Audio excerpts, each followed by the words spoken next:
Hi guys! Andito na naman ako guys. So matagal pala tayong walang update dito sa ating tutorial at nandito na naman tayo para magturo ng mga libreng items dito sa Roblox. So ngayon guys meron palang Halloween event at meron tayong mga libreng gamit na makukuha na naman. Pero hanggang November 3 lang pala to guys. Napakaraming stocks nito pero hanggang November 3 lang. Kaya kung ako sa inyo, kunin nyo na ngayon. Baka mamaya hindi nyo pa maabutan. Tatlo pala yung mga gamit na kukunin natin guys at ang ituturo ko muna sa iyo ay yung pinakamadali. Itong backpack na to guys na ang tawag ay Wavering Compass. So libre lang to. Ang dali-dali lang pala nito kunin guys. Kaya tuturuan ko kayo kung paano kunin to. Pero bago natin kunin, wag nyo munang kalimutang i-like ang video at mag-subscribe na rin kayo or di kaya mag-follow. Kaya tara na guys, kunin na natin. So ang pangalan pala ng game ay Halloween Spotlight. So ito yung itsura niya guys. So ang gagawin lang natin, mag-join lang kayo guys. Oh no, medyo may cutscene pa pala dito na nakakatakot. Oh no, may humahabol sa akin dito guys. Takbo!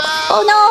Natalipok tayo. Oh no, natalipok tayo doon guys. So sundan nyo lang ako kung saan tayo pupunta para hindi kayo maligaw. Baka masundan tayo ng monster. Yan, dito tayo dadaan guys. Dire-diretso lang tayo. Ay, may monster doon oh. Nakikita nyo ba yun? Naku po, nakakatakot. Ayun guys, oh, nakakatakot. Wag nyo yan pansinin ha. Sundan nyo lang ako kung saan ako pupunta. Dito tayo guys. Ay kang, grabe, nagulat ako doon. Dito tayo dadaan guys. Yan, sundan nyo lang ako para hindi kayo maligaw. Ayan, pag nandito na tayo sa gitna, makikita nyo yan. Yan, yung hub nila guys. At eto na, yung libre na item. Ito nakita natin agad. So kunin lang natin to. Yun. You receive Wavering Compass. Yun. Ibig sabihin guys, nakuha na natin yung compass na backpack na to. At pwede na natin isuot sa kahit anong laro. At nandito tayo guys sa Homong Life RP. So nakikita nyo, nasusuot ko na yung backpack na free na nakuha natin kanina. Kaya ano pang inaantay nyo? Kunin nyo na guys. Tatlo yung free item na to guys. So ituturo ko na lang sa inyo yung dalawa. Kaya wag nyo kalimutang i-like ang video at mag-follow para ma-update ko kayo sa susunod na mga libreng gamit dito sa Roblox. So yun lang muna guys. Bye-bye!